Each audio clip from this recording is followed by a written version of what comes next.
From the land of 10,000 lakes and just as many heartaches, welcome to the 301 Show.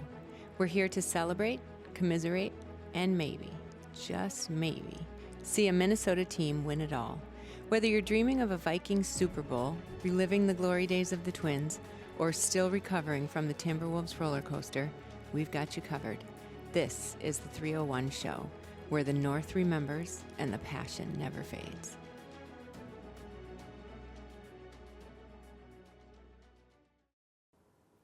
Yes, welcome into the 301 Show. I'm your host, Charlie Wayman. We've got a lot to get into today. The Wild are wrapping up their season.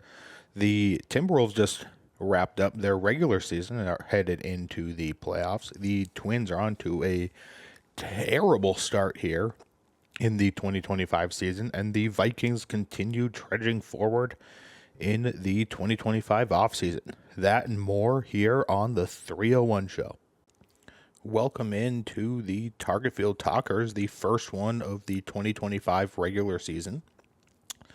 The Twins sit in fourth place in the AL Central with a 5-11 record. They are 4.5 games out of first place. Detroit is in first place. They are 9-6 on the year. Only the White Sox sit behind them with a record of 4-11. In the wild card race, they are in 11th place, 3.5 games out of the third wild card. The third wild card is the last team to make the playoffs.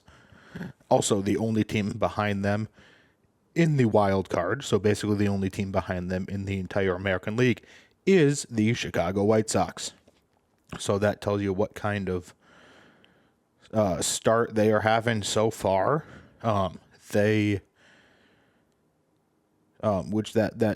Chicago White Sox team that is behind them, they lost 9-0 against in Chicago. They did take 2 or 3 of that series, but it's not like that one game was just you didn't play well that one. Like, they played awful that one game.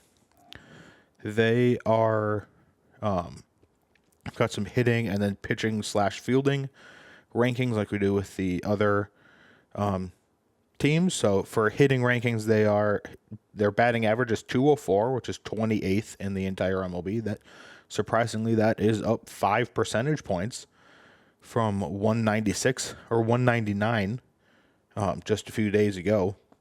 Their on-base percentage is 277, which is also 28th. They are 26th in slugging at 323. That leaves their on-base plus slugging at 600, which is also 26th.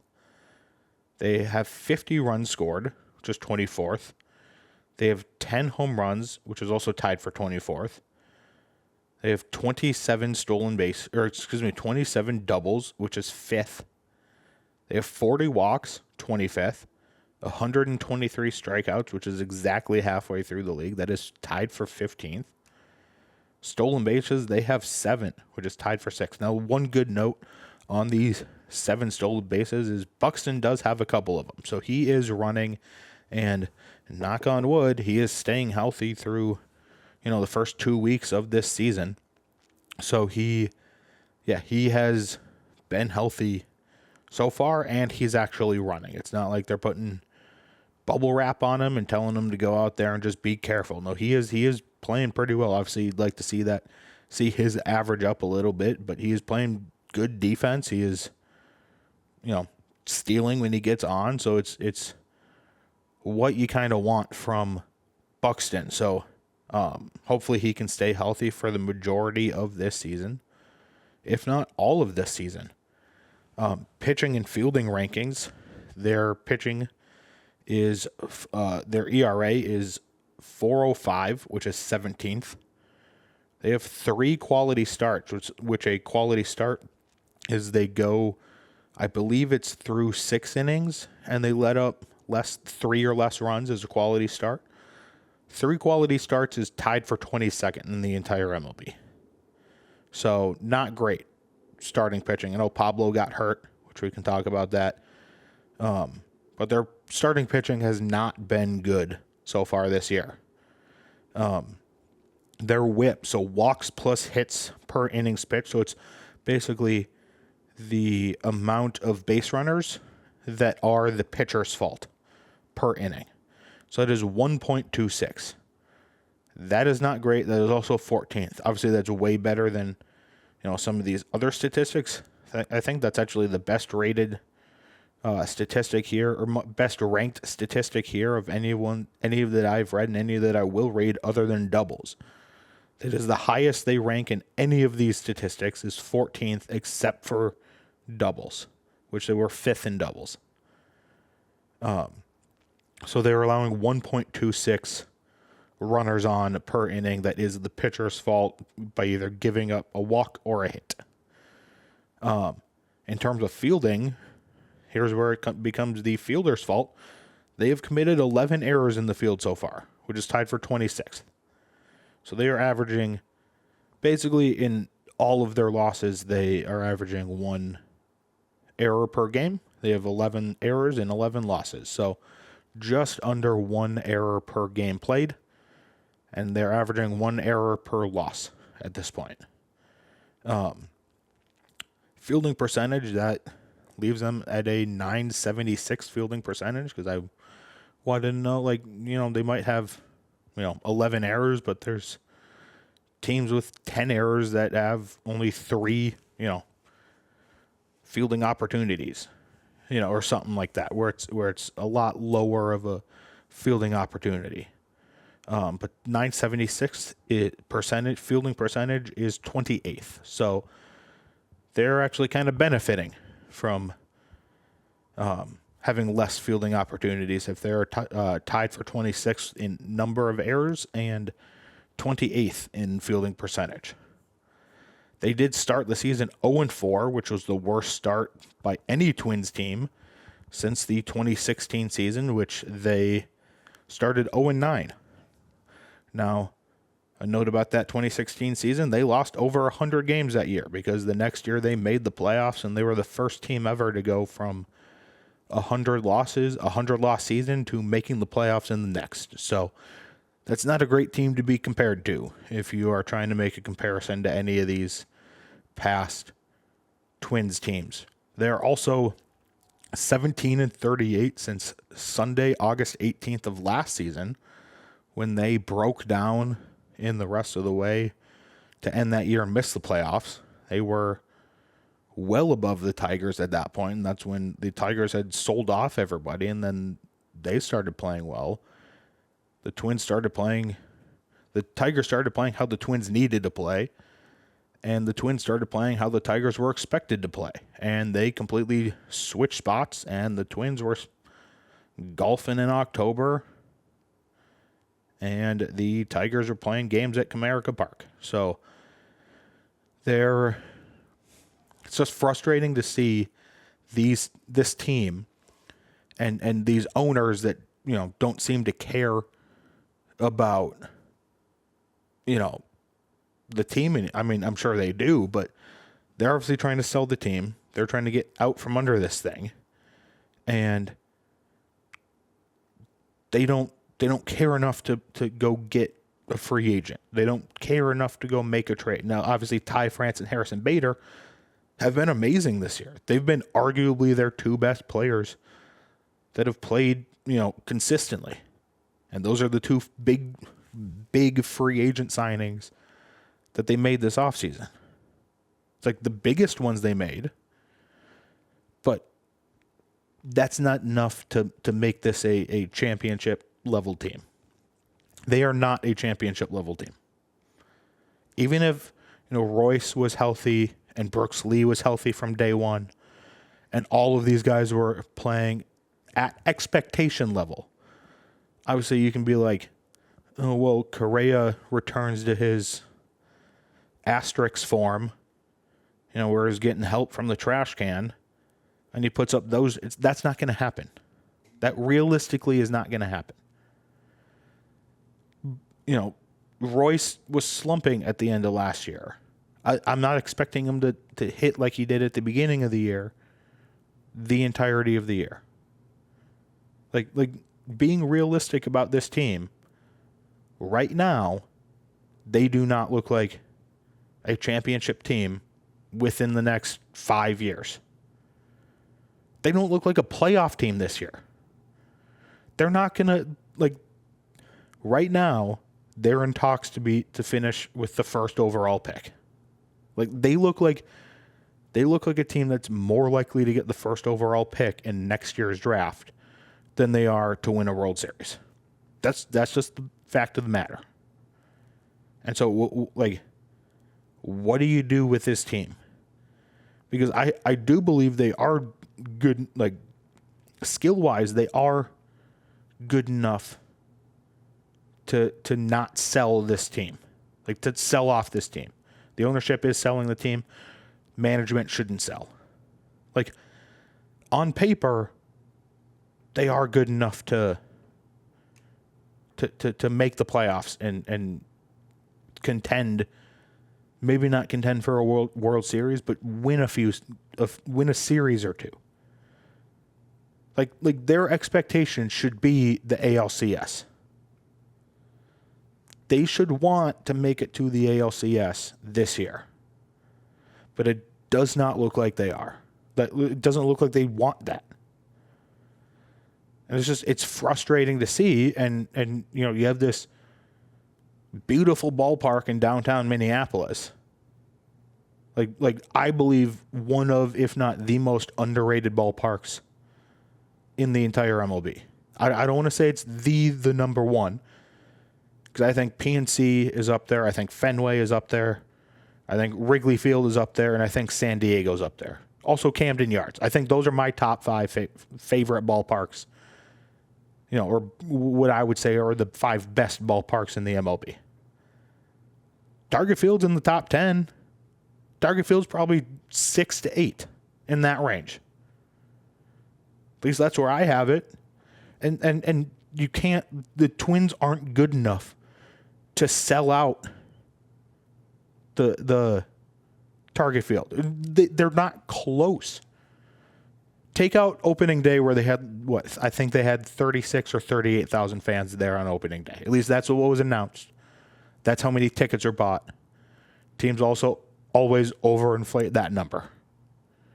They go based, the announced attendance is always number of tickets sold, not number of tickets scanned at the gate.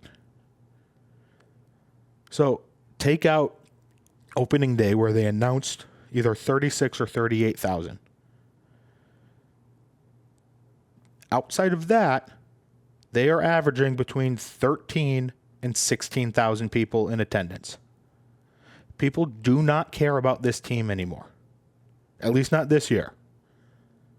Which is so sad to see, because just less than 2 years ago, over 2 years ago at this point. It was 2 years ago, they won their first playoff game in 18 years. They literally won a playoff series for the first time in 18 years. And now they're White Sox bad. And no disrespect to the actual White Sox. They're just haven't been a good. They were a good team 2 or 3 years ago. They are not anymore. They're only half a game ahead of the Chicago White Sox. Half a game. And that's because the Twins have played one more game than the White Sox have at this point. They have the same number of losses as the White Sox do. That is embarrassing. That is horrible. And the attendance reflects that. The attendance reflects people being fed up with the poll ads and play not being, up to snuff. People don't want to watch this team when they're not performing. Now, I understand part of it, too, is April weather in Minnesota. I get it. You don't want to go sit in an outdoor stadium when the wind's whipping in at 20 miles an hour and the overall temperature was only 40 degrees to begin with. That's not fun. So I understand that. But we have had some beautiful days here in Minnesota. in the Twin Cities. And attendance still isn't that high. It all starts from last August. And I think it starts even before that too. It could start with last off season or 2 off seasons ago. Now, after they beat the Blue Jays and, lost in 4 games to the Astros. And you were finally, the ownership management is finally in the good graces for what seems like the first time ever. Obviously not ever, but the first time in forever with the fans. And then that offseason, they announced they're slashing payroll. And I understand, too, they didn't have a TV contract with FanDuel that year, at least in place at the time that they announced that. They didn't have that. But that's when you need to go all in. Those are the moments you need to go all in as a team. It's absolutely unacceptable for this team to be sitting in this position half a game up on the White Sox at this point. It's unacceptable. And I honestly hope the attendance numbers get worse the rest of the year if they keep playing this way. They should get worse. That ballpark should look like the pandemic years if this team keeps playing this way. The number one play that caps off that sums up this entire season so far happened on Saturday. This past Saturday. Caused a player to get sent down. That play was a ground ball hit to the first baseman. Jose Miranda was on first base. Starts running to second, slides in. The Detroit Javi Baez, I think, is their shortstop. He's not covering second. It's the second baseman that has come in, field it, and then try to turn 2. He catches that ball from the first baseman. The second baseman catches the ball from the first baseman. He's a good foot or two off of second base. Jose Miranda slides in. The ump calls him safe. The ump made the correct call. Like the ump, no hesitation. Arms out wide. Called him safe. Held it there. Literally held his arms open in that safe position. Miranda didn't even look at him. Didn't look like he was listening to what he was saying either. He got up, started running back to the dugout. The second baseman couldn't throw it to first because the first baseman didn't get there in time. Pitcher couldn't cover. Neither one of them got back to the first base. So the second baseman was still standing there with the ball, sees Jose Miranda running back to first base, and then runs up and tags him out. That singular play sums up this entire season for the Twins so far. It's absolutely atrocious what this team is doing through the first 16 games of this year. Now they play the Mets. Mets come down for a 3-game series. Mets are one of the best teams in baseball right now. They've gotten off to one of the best starts. One of the top teams. I think I heard the stat somewhere that said they have the best team ERA in all of baseball. And with this team's offensive struggles, good luck. That's all I can say. Good luck. They're going to need it.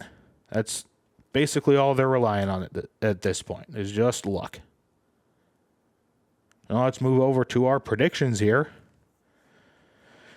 We had a bunch come off the board, and a bunch of opening day predictions that I was making throughout the offseason. And this one looks about as well as the Twins opening 16 games here. We'll start with the bad. Said one of the following players will not be back for the 2025 season, and those players were Correa, Lewis, Jeffers, Jax, or Duran. We'll technically revisit this if Lewis, is somehow hurt all year and doesn't play a single game. I may contest this, but he should be back. So he's technically on the roster, just not on the active roster. So That one was incorrect. So the first series of the 2025 regular season will see the starting pitchers in this exact order with Pablo, Ober, and Joe Ryan. Pablo did start opening day, but then Joe Ryan was second in St. Louis. Next prediction, Ryan Jeffers will hit the first home run of the 2025 regular season. He did not. I believe that was Harrison Bader. So it was one of the new additions. The 2025 opening day infield, I predicted this way back at the beginning of the offseason. I said Jose Miranda, Royce Lewis at second base, Carlos Correa at short, and Brooks Lee at third. Only got one of those correct. Carlos Correa was the opening day shortstop. Two of those guys started the season on the injured list. One of those guys started the season on the bench and now is playing with St. Paul. So that is fantastic. Said Royce Lewis gets 3+ hits, runs, and RBIs in the season opener. Pablo Lopez gets opening day start, correct. And then I had to go and say, and he strikes out 7+ hitters. Did not do that. The opening day outfield will be Buxton, Larnach, and Wallner. It was Buxton and Wallner, but Larnach was the opening day DH, and it was Harrison Bader in the outfield. Said the opening day first baseman will be Jose Miranda. I said that right after they signed Ty France to a 0% guaranteed deal. So I thought they brought him in to give him a look. But again, now he's been one of their best hitters all year. Next prediction is the Twins will win the season opener. They got smoked. All right, and finally here, we'll end on a couple of correct predictions, a couple of good things. Said Pablo Lopez's first out, not his first batter face, his first out will be a strikeout. He did strike out his first batter. Struck out his first out was a strikeout. Then this one was basically a gimme here, although there was some rumors that they were going to be moving on from him.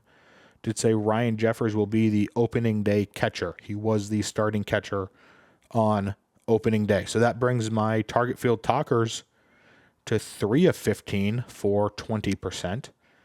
There are still a good 20 predictions total behind everyone else, but that should even out here now that they are getting underway and the other teams have either wrapped up their season or are wrapping them up.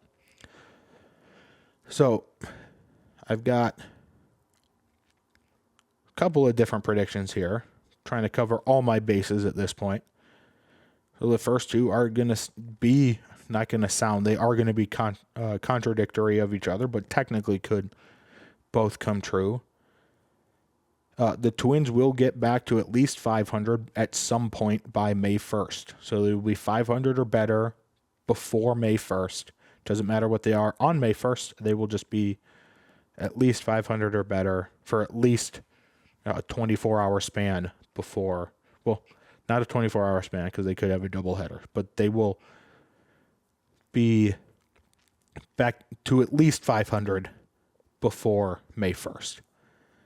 Rocco, and then my second prediction is here, Rocco will be fired by the end of this year. I think if this start actually does continue, they will not. But I also could see them getting back to 500 and then plummeting back down again, and he still gets fired. So those two could still come true here.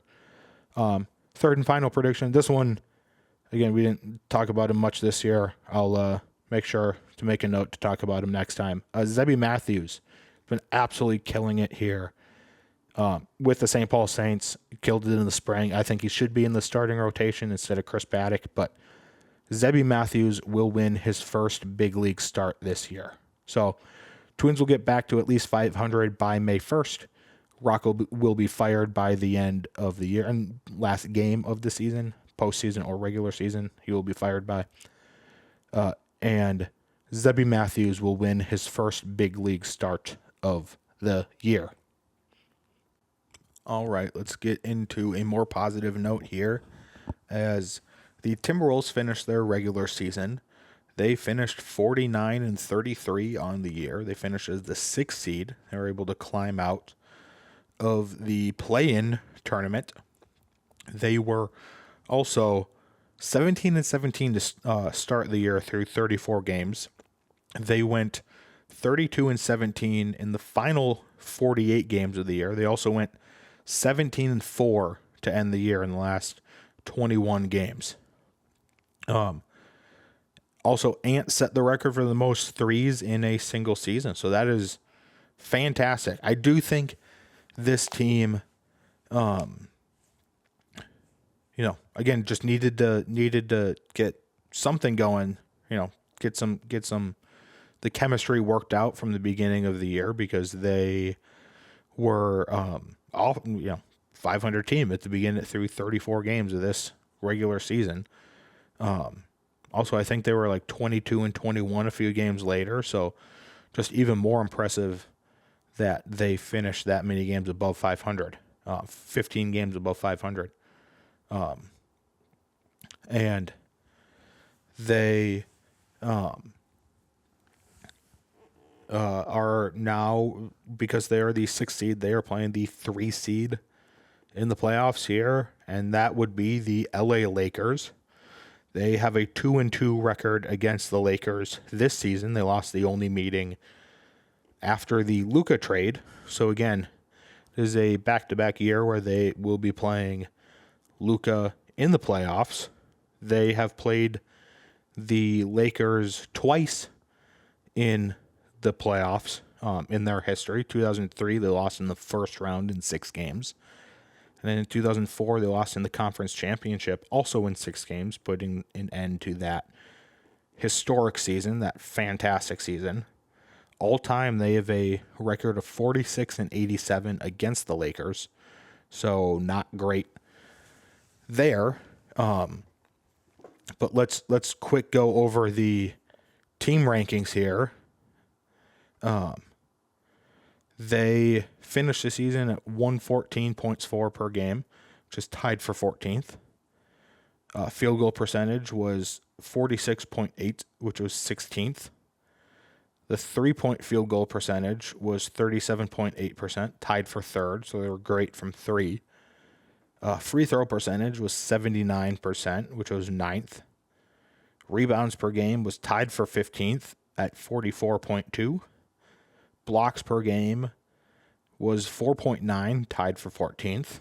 Turnover differentials are right in the middle. They were turning the ball over an even amount. The differential was 0.0, which was tied for 14th in the league. I think there was a couple teams tied with them too, like 3 or 4 teams. So points against per game on the defensive side of the ball, they were 109.3, which is top 5. That is number 5. Field goal percentage against is 46.0, which is tied for 7th lowest. 3-point field goal percentage against is 35.2%, which is tied for 6th lowest in the NBA. Rebounds against per game is 42.9, which is 8th fewest in the NBA. Blocks against was 4.5, which is tied for 11th fewest in the NBA. So did pretty well to end out the year. I remember a time when it seemed like all of those numbers were in the 20s, and they just were not playing that well on either side of the ball, except it always seemed like they were playing a little bit better defensively than they were offensively. Now, I do think that this will be a tough, playoff matchup against Luka and the Lakers, and obviously, one of the GOATs, LeBron James. And obviously, how can you forget about Bronny, absolute GOAT, put up 4 points in the game 82, just insane numbers. G League All-Star. But obviously, the Lakers are the 3 seed for a reason. They look really good. Obviously, with LeBron and Luka leading the way. Obviously, Luka making it to the finals last year, and LeBron having what seemed like a decade straight of making the finals between the Heat and the Cavs. And 4 rings. Those two, their 2 main pieces, obviously have a lot of playoff experience. So this Wolves team is going to have to step up here. And they were doing that at the end of the year. They were playing a lot better. So I think they have to continue playing this well. I think Ant needs to go back to what he was doing last year and not, getting like cat mad over all these questionable calls. That has been my biggest pet peeve with this team the last few years. Is just their, best player or second best player is just always, I don't know if I can say exactly what they're doing, but they're complaining to the refs. We'll put it that way.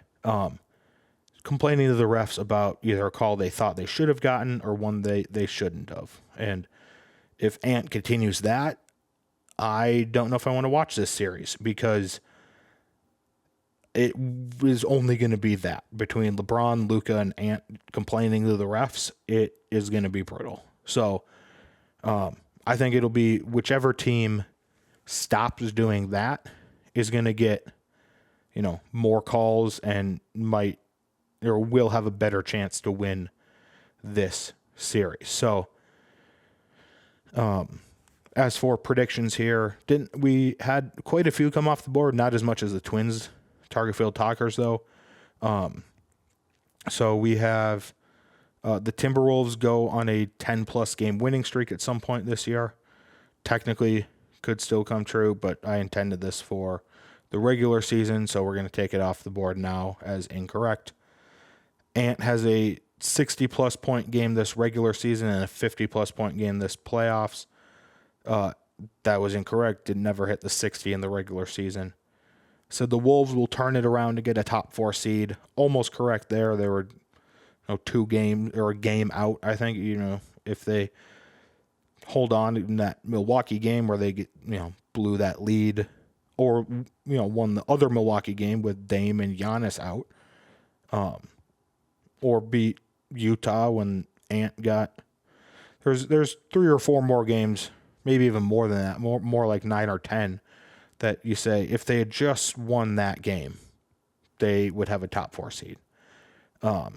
So incredibly frustrating to watch for the Wolves this year.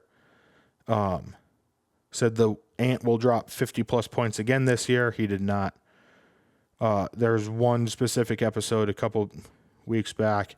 Said the Wolves will win back-to-back games against New Orleans. They had back-to-back games. They won one, lost the other.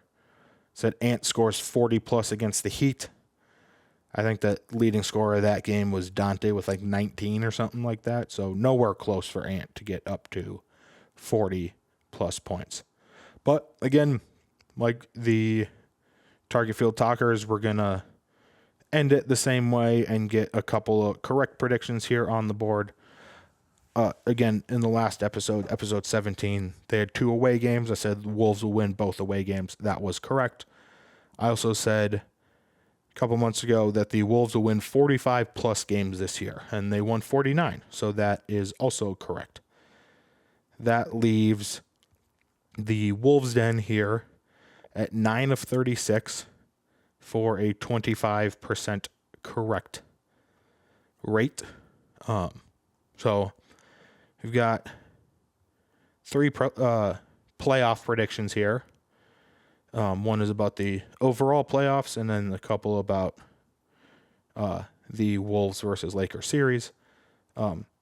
Wolves beat the Lakers in 7 games is my official prediction on how I think the series is going to go. I think the Wolves do end up pulling this one out in 7 games. It's going to be a battle, I think. In 7 games specifically. So if the Wolves win, but not in 7 games, this is incorrect. If the Lakers win in 7 games, this is also incorrect. Both of those parts have to be exactly true. So also in game one, just game one, Rudy will win the opening tip. So tip off for game 1, Rudy's going to set the tone for the series. He's going to win the tip off in game 1. And the final prediction here is Ant will drop 45-plus points in a playoff game this year. So Wolves beat the Lakers in 7. Rudy wins the first tip-off in game 1. And Ant drops 45 in a playoff game. All right, so now moving on here to the Nordic Report. We've got some free agency moves to go over. A lot of these happened a while ago. But first couple were re-signing players. Aaron Jones came back on a 2-year, $20 million deal. He's got a $6.8 million cap hit for 2025. Byron Murphy's back on a 3-year, $66 million deal. He's got a $10.33 million cap hit in 2025. And Harrison Smith is back on a 1-year, $10.25 million contract. He's got cap hit of $9.9 million in 2025. So a lot of that is put into void years. They can move some stuff around. Just because the AAV for like Aaron Jones is $10 million doesn't mean that that's what the cap hit will be. I think they're assuming that cap hit is going to go up next year, so they're wanting to put more of it next year, so the percentage of cap space gets evened out a little bit. So yeah, brought back a running back, re-signed a cornerback, and then re-signed a safety too. Then went out in free agency, made a bunch of moves here. On the defensive side of the ball, they signed Jonathan Allen to a 3-year, $51 million contract. That is a $6.5 million cap hit in 2025. They signed safety Isaiah Rodgers on a 2-year, $11 million contract, a $3.6 million cap hit in 2025, and then defensive tackle Jonathan Hargrave on a 2-year, $30 million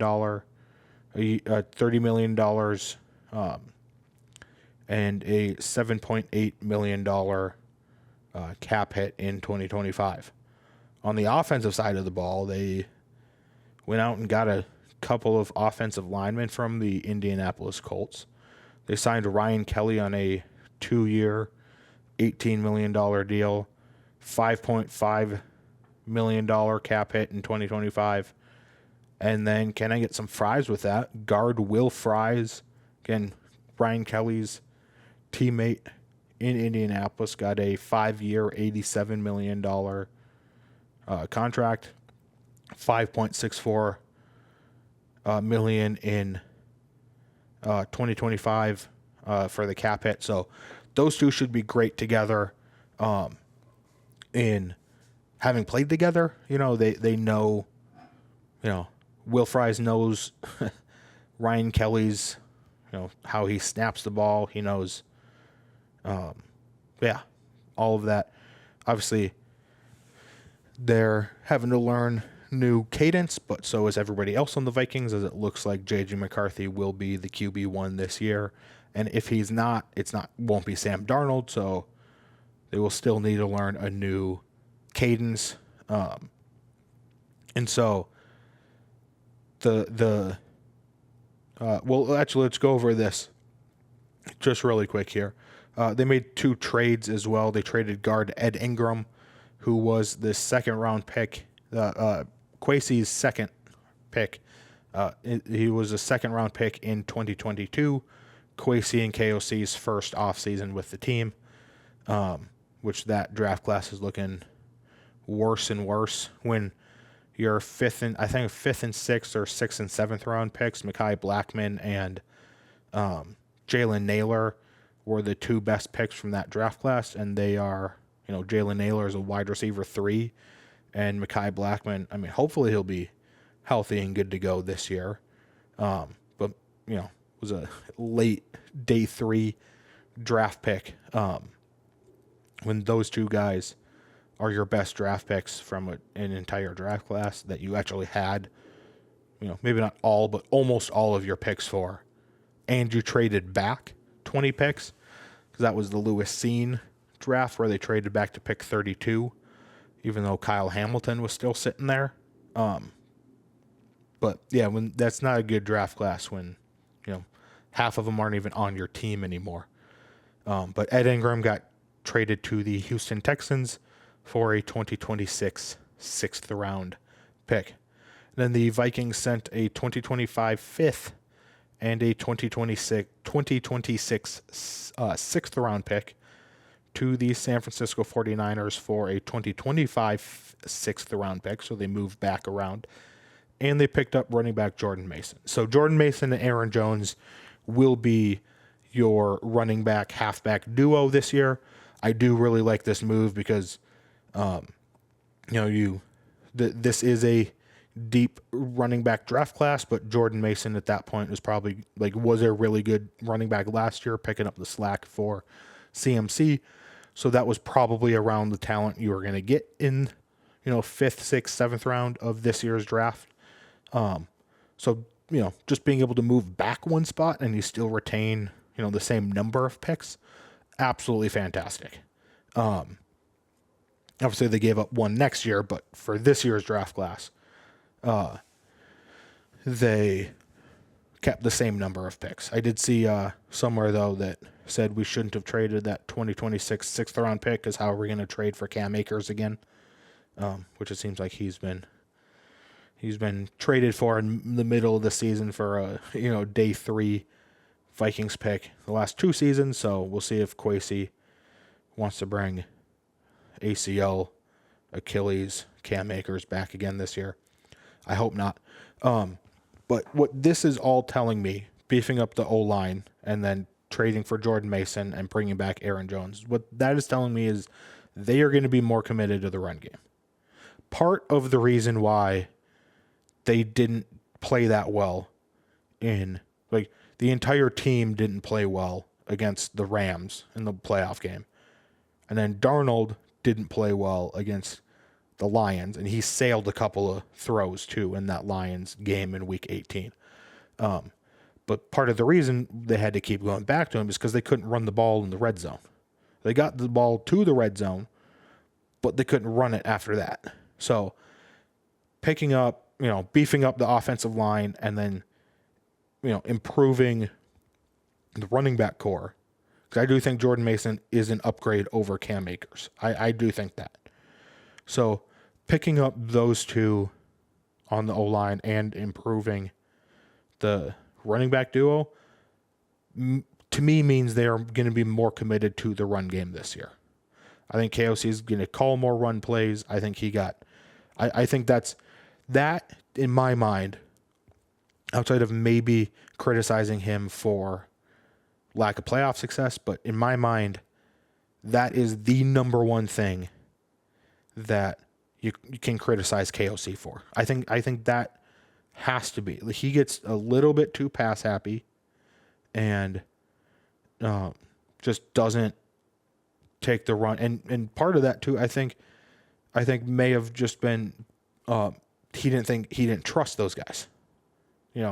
So if they are way too pass happy again this year, then it's more of a problem on KOC.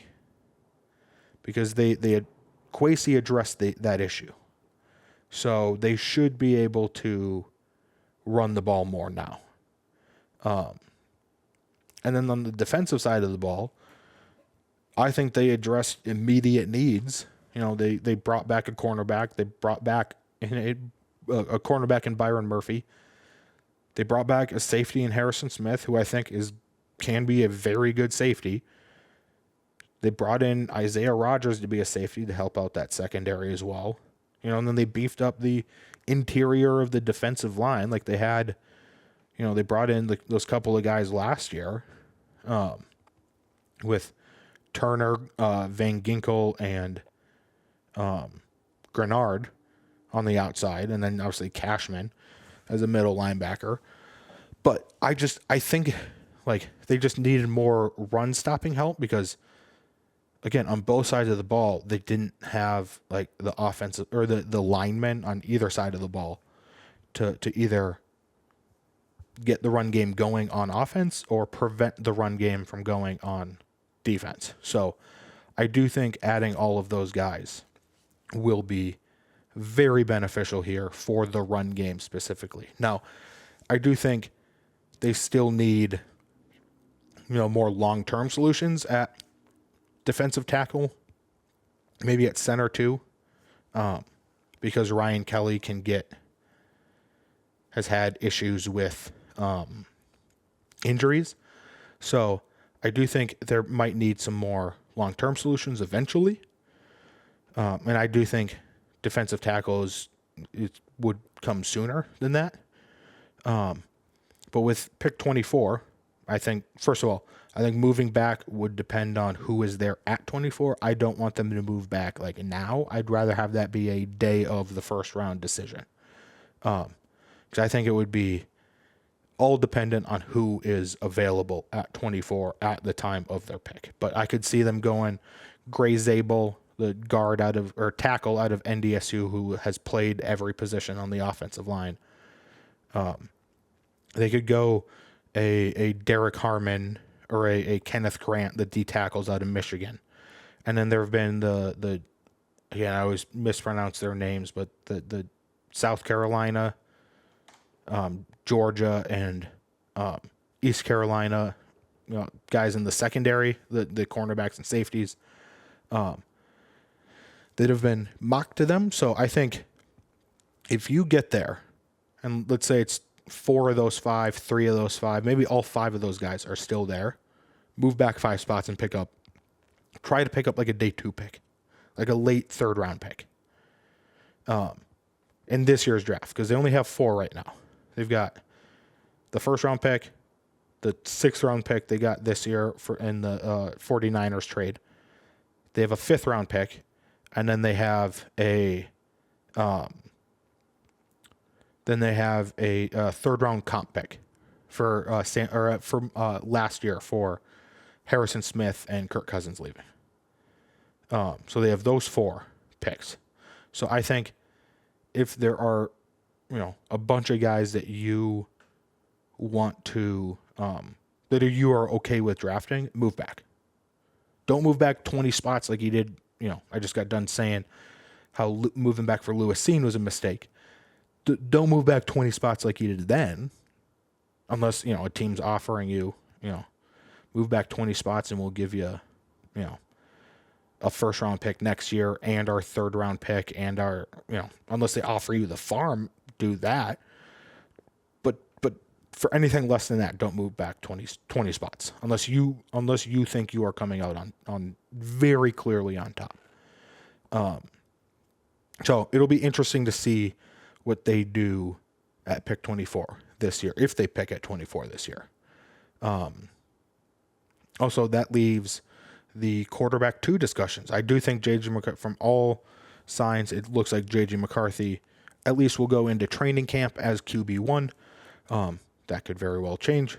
But I think what they are doing now is they are waiting until the comp pick season is done, and they will sign a backup quarterback after that.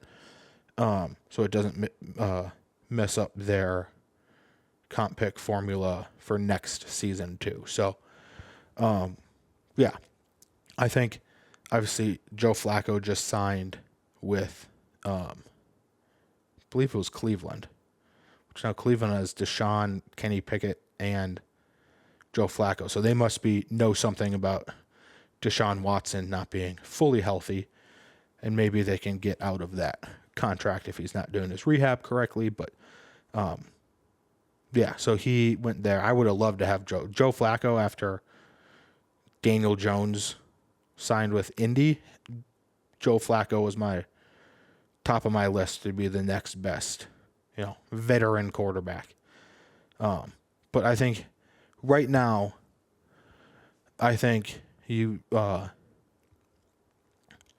I think there's Ryan Tannehill out there. Again, hasn't played football in a couple of years, but there's Tannehill out there. There is Drew Lock out there. There's a couple other guys I'm forgetting off. Obviously, there's Aaron Rodgers, but you're not going to sign him to be the QB2. He would be the guy that you bring in if he's still available. You bring Rodgers in if McCarthy's not actually cutting it during training camp. I think there's a couple of guys that I would rather have that you can get for cheaper, a couple $1 million, which again, it always feels weird to say a couple $1 million is cheaper. But there's a couple guys you could bring in for a cheaper price, and just stick them in the quarterback 2 spot that could also help mentor J.J. McCarthy, because now I also don't think that that's the reason they should sign him if it's only for mentorship for J.J. McCarthy, because you have 2 former quarterbacks on that coaching staff right now, when KOC and Josh McCown, who is the quarterback's coach. So if it's only if you think that this quarterback, like a Joe Flacco, will, help mentor him, but he also is just a good backup that could spot start a game, bring him in. 100% bring him in. It's not going to hurt J.J. McCarthy to get more mentorship. But if that is the only reason you are bringing him in, do not do that. Do not sign him to that deal. I've got 2 predictions coming off the board here as we shift gears a little bit. 2 Nordic Report predictions. First one is that the Vikings will sign Milton Williams. He signed with the Patriots. Second prediction is that Byron Murphy will re-sign with the Vikings, and he did. So that brings the Nordic Report total to 12 of 38 for 32% on the thus far. 3 predictions here. First one is that the Vikings win less than 14 regular season games, but they win at least 1 playoff game. So they take a step back, quote unquote, step back in the regular season, but they take a step forward in the playoffs. And then Jordan Addison, it looks like a suspension is coming down this year for his off the field driving escapades. He's going to be my prediction is that he will be suspended exactly 3 games this season. For exactly 3 games this season. And if he gets this is also me saying he's not going to get any other trouble either, but it'll be exactly 3 games this season overall for anything. And then Carson Wentz, that was the other quarterback I was thinking of that I couldn't remember. Carson Wentz will be signed as the backup in Minnesota. That is my final prediction. So Vikings win less than 14 regular season games, but win at least 1 playoff game. Jordan Addison gets suspended exactly 3 games this year, and Carson Wentz will be the backup to J.J. McCarthy. All right, moving on now to the Rinkside Rundown. Got a few past games to look at, and then 1 future game here. A couple of past games. Last Wednesday, the Wild hosted the San Jose Sharks on April 9th. They won 8-7 in OT, which was likely Fleury's final home start of his career. Again, likely. They also had Joel Eriksson and Kirill Kaprizov return to the lineup for that game. Joel Eriksson had 4 goals. Kirill had 2 goals and 1 assist. One of those 2 goals was the overtime winner. And Boldy had 4 assists. Now, I don't blame Fleury entirely for this game, letting in 7. But this was not a very good defensive game. And that was also rolled into Friday's game at Calgary, where they lost 4-0. Gus got pulled after letting in 4 goals. They were down 4-0. Again, this was I'm gonna go out and say it here. This was the worst game of the season, by far and away the worst game of the season. This game was also not Philip Gustafson's fault. Nobody looked good in front of Gus, and he was hung out to dry. 4-2 does not tell the entire story of this game. And if they had won this game, they'd be in the playoffs right now. They would have clinched a spot in the playoffs by winning this game. It wouldn't have eliminated the Flames, because the Flames could have beaten or gotten ahead of St. Louis, I'm pretty sure. But this was just not a sound hockey game. This game looked like a team that did not want to be there anymore. It also looked like a game where Fleury was supposed to start the next night in Vancouver, which, again, they played in Vancouver the next night on the 12th. They won 3-2 in overtime. But Fleury looked like he was supposed to start that game based off of his reaction on the bench after he went in for Gus. But this game was absolutely brutal. And that also, again, rolled into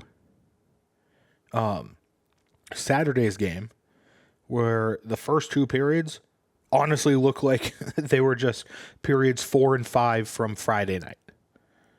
Like, it was,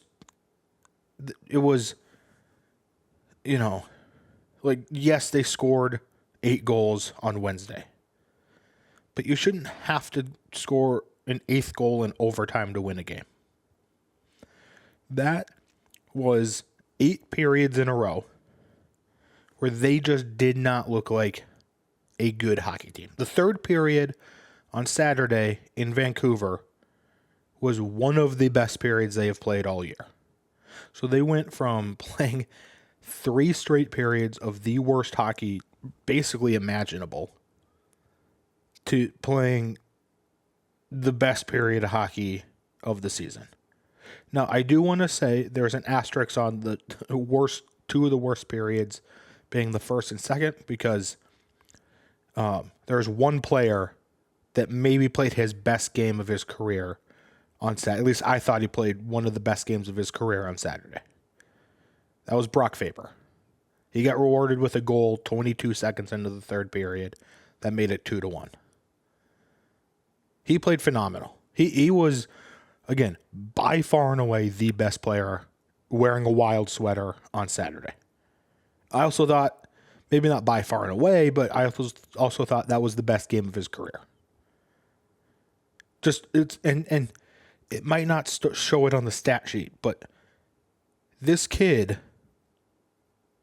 he's what, 22 years old? 21, 22 years old? This kid has come in to the league. He got signed, like another guy we'll mention here in just a second as we look ahead. He got signed after the Gophers lost in the national championship to Quinnipiac. Sorry, Gophers fans, I had to bring that one up. That team also should have won the national championship that year with Logan Cooley, Jimmy Snuggerud, Matthew Nyes, Brock Faber. That team should have won the national championship. Obviously, I'm sure Gophers fans have been saying that for years now, but again, I'm if you can see it back there, UMD fan, so don't really care about that one. But Brock Faber, again, they lose in the national championship to Quinnipiac. He signs with the Wild. He scores his first goal, or he gets his first point, I'm pretty sure, in that playoff series. Then he plays the entire next year as his official rookie year. He then is now playing his second year in the league. This is his second year in the league. And he has turned into the Wild's best defenseman. I'm just going to say it. It's him and Brodin are the top 2 defensemen on the team. And I think Brock has a case to be better than Brodin. Which is insane because I think Brodin is one of, if not the most underrated defensemen in the entire NHL. And again, I do believe that's because he wears a Minnesota Wild sweater. I think if you put this kid on the New York Rangers or the Florida Panthers or Colorado Avalanche, I think Brodin is a top 20 defenseman in the NHL. It probably talked about like he's a top 15 to top 10 defenseman in the NHL. But Faber, like, Kirill is the best player on this team. By far and away, the best player on this team. Joel Eriksson, I think, might be the most all-around player on this team because he can score, but he can also play defense really well, and he can take face-offs really well. But I think Faber might be Faber, in my mind, is the second most important player on this team. His success leads to more directly correlates to wins and losses than everybody except for one player on this team. That one player, Philip Gustafsson. I think Philip Gustafsson and Brock Faber lead to more wild wins than any other players on this team. And that is insane. With a player like Kirill Kaprizov on this team, which before he got hurt on December 23rd, was having an MVP year. I think he would have finished, he would have been a Hart Trophy, which is the MVP trophy in the NHL. He would have finished as one of the nominees, and I think he should have won it. But I think Faber and Gustafsson, they lead to more wins when they play well than Kirill does. I think Kirill's third on this team in importance, but I think if you get those two going, the Wild have a better chance of success than if you get Kirill by himself going. So we need these two to just keep doing what they're doing in the playoffs here. Obviously, we need Kirill to get going again too. For the Wild to be Stanley Cup, an actual Stanley Cup contender, which again I don't know if they are this year. For them to actually be in contention for the Stanley Cup, though, those three players need to be going, and then Eriksson Ek needs to be winning faceoffs. So let's go over the penultimate team regular season rankings here. They have, through 81 games, they are 44, 30, and 7 for 95 points. They are fourth in the Central Division. They will be either fourth or fifth at the end of the week. They are seventh in the Western Conference. Goals for per game, 2.74. That is 26th. Goals against per game, 2.89. That is tied for 15th. Flower and Gus have combined for 6 shutouts. That is tied for 8th. Power play, 21.1% for 19th in the league. Penalty kill, 72.3% for 30th in the entire NHL. Face-off percentage, 46.7% for 29th. Again, you'll win a couple more face-offs. Both the penalty kill and the power play improve just by winning face-offs. I think Eriksson Ek being healthy will help both of those stats too. Shots per game, 27.4 that is 23rd. Shots against, 29.6, that is 26th. Gus Bus rankings, he is 31, 19, and 6. Absolute dog. Save percentage, he is 5th in the entire NHL. Goals against average, 2.57, that is 12th. Shutouts, he has 5. He's tied for 3rd. If we look ahead here, the Minnesota Wild play game 82 here on Tuesday, April 15th at 7 p.m. Central Time. It is a win and in situation. If they get 2 points, they are in. If they get 1 point, I believe they need some other help, I believe. Could be wrong about that, but let's just focus on it being a win and in. They could get... there's 3 playoff spot, or at least 3 spots that they could finish in the standings. They could get wild card 1, which they hold right now. They could get wild card 2, or they could miss the playoffs completely and be the best team to miss. They are likely to play either Winnipeg Jets if they get wild card 2, or Vegas if they get wild card 1. St. Louis is 1 point behind them, but the Wild have the tiebreaker over St. Louis. So I do think if they get just 1 point, they would, or if they get 1 point and St. Louis gets 1 point, they would for sure be in. I do think what helps with this this game here on Tuesday is if they were to, beef up their defensive core, which they have. They signed the 12th overall pick from the 2024 draft, Zeev Boyum, signed his entry-level contract. Zeev Boyum was the number one defenseman at Denver University, who made the Final Four the last 2 years. They lost to the eventual champions, Western Michigan, from this past tournament that just ended this past weekend.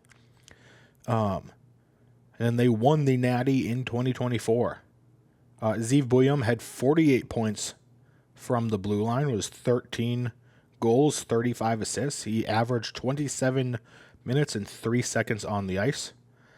And I think what should happen here right now is your top four are any combination of, let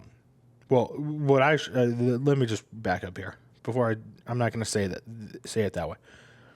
I think what should happen here is you take Merrill out of the lineup. I think Merrill is, because I think there's three guys you should maybe take out here. That is Declan Chisholm, John Merrill, Zach Bogosian.